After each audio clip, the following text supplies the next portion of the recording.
Good morning. সকালবেলায় উঠে গেছি, উঠে এখন বসে রয়েছি। ম্যাম এসছি অনুষ্কাকে পড়াতে। আজকে আমাদের গেস্ট হাউসের পুজো আছে, সেখানে যাব। তাড়াতাড়ি করে স্নান টান করে যতটা পারবো ঘরের পুজো করব, নাহলে পরে এসে করব। তো চলো ব্লগটা কন্টিনিউ করছি। ঘরের পুজো করে জামা কাপড়, নতুন জামা কাপড় পরে বেরিয়ে গেছিলাম গেস্ট হাউসের পুজোর জন্যে। গেস্ট হাউসে পুজো হবে, তো আমি আর সন্তোষদা আমাকে নিয়ে যাচ্ছে। আর এই ওড়নাটা নিয়ে নিয়েছে, এটা পুরো মুসলিম আছে। আর এই দেখো বড় কুঠি আমাদের, আর ওপরে আছে অনুষ্কা ইনক্লেভ, যেটা আমাদের নতুন বাড়ি হচ্ছে, মানে নতুন ফ্ল্যাট আমরা এখানে শিফট করব এরপরে। তো আমি মোটামুটি গেস্ট হাউসের সামনে চলে এসেছি, জাস্ট আর একটুখানি আছে। তো এটা মিল কলোনিতে, ঠিক বড় কুঠির আগেই পড়বে। তো যাই হোক, আমি চলে এসেছি, এবারে গেস্ট হাউসে ঢুকবো এখন। এই হচ্ছে আমাদের গেস্ট হাউস। তো আমি ঢুকে গেছি আমাদের গেস্ট হাউসে। এই এখনও হয়নি, কমপ্লিট হচ্ছে, জাস্ট আজকে পুজো দেবো। তো এখানেও মিস্ত্রিদের অনেক কিছু রয়েছে, বাথরুম কমপ্লিট হয়নি। আর এই একটা রুম। তো যাই হোক, এটা আমাদের গেস্ট হাউস তৈরি হয়েছে, সব লাগানো হয়ে গেছে, মোটামুটি কাজ কমপ্লিট হয়ে গেছে 90%, আর 10% আছে, তাহলে এটা ওপেনিং করে দেবে। আজকে পুজো রাখছি, অক্ষয় তৃতীয়া শুভ দিন। তো আগের বারের রাজবাড়িটাও আমরা অক্ষয় তৃতীয়া দিনই পুজো করেছিলাম কিছুটা, তারপরে আবার পরে বড় করে পুজো করে উঠেছি।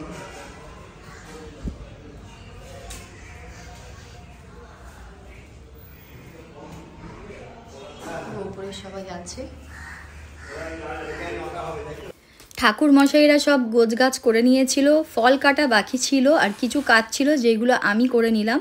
তো এখানে সব কিছুই দেখতে পাচ্ছ যে গোছানো হয়ে গেছে। আমিও এসে দেখলাম যে মোটামুটি সব গোছানোই হয়ে গেছে। আর আমি করে নিলাম সংকল্প, অভিজিৎ ছিল না, অভিজিৎ একটা কাজে ব্যস্ত ছিল।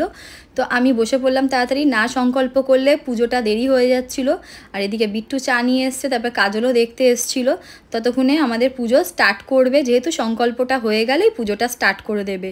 অনেকটা বেলা হয়ে গেছিলো। এখানে কাজল দাঁড়িয়েছিল, এদিকে ঠাকুরমশাই আর আমি মন্ত্র পড়ছিলাম।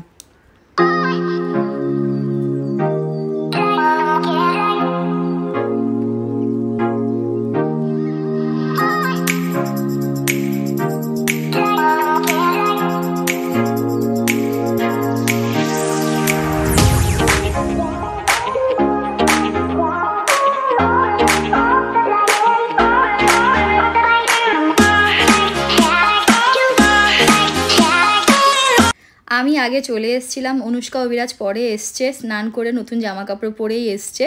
আর তারপরে এখানে পুজোটা মোটামুটি কমপ্লিট হয়ে গেছে, এবারে হোমটা বাকি আছে। আর এই ঘরে রয়েছে চৈতালি, অভিজিৎ, বুলু, আমার ছেলেমেয়ে ছিল, তাদেরকে বাড়ি পাঠিয়ে দিয়েছি। এখানে হোমও শুরু হয়ে গেছে। দুপুর হয়ে গেছিলো বলে বাচ্চারা অনেকক্ষণ ধরে বসে থাকবে, ওয়েট করবে, তার চেয়ে ওদেরকে বাড়ি পাঠিয়ে দিয়েছিলাম। মা ছিল, ওরা খেয়ে নেবে, তো রেস্টও করবে। বিকালবেলা আমাদের একটা জায়গায় যাওয়ার আছে। তো এখানে ঠাকুরমশাই হোম করছিল, আর আমরা এখানে সবাই মিলে বসে দেখছিলাম। তারপরে নারায়ণ যেহেতু পুজো ছিল, লক্ষ্মী গণেশ আর নারায়ণ পুজো ছিল, তো সিন্নি মাখার ছিল, প্রসাদ দেওয়ার ছিল, সবাইকে প্রসাদ দিলাম। দিয়ে সব কিছু গুছিয়ে গাছিয়ে বেরিয়ে গেছিলাম বিট্টুকে নিয়ে শ্যামবাজারে। ওইখান দিয়েই বেরিয়ে গেছিলাম, আমি বাড়ি ঢুকিনি।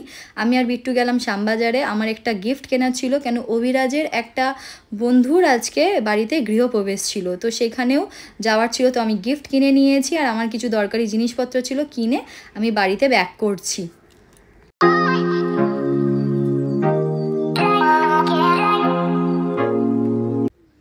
সন্ধেবেলায় রেডি হয়ে বেরিয়ে গেছিলাম, ছেলে মেয়ে পেছনে ছিল, আমি সামনে ছিলাম। সন্তোষদা নিয়ে গেছিলো আমাদেরকে।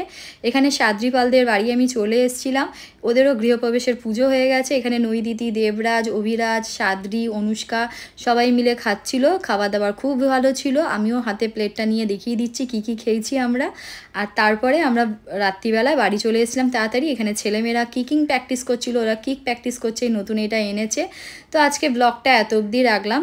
আমার ভিডিওটা ভালো লাগলে চ্যানেলটাকে সাবস্ক্রাইব করো, লাইক করো, শেয়ার করো, আর সবাইকে বাই বাই, গুড।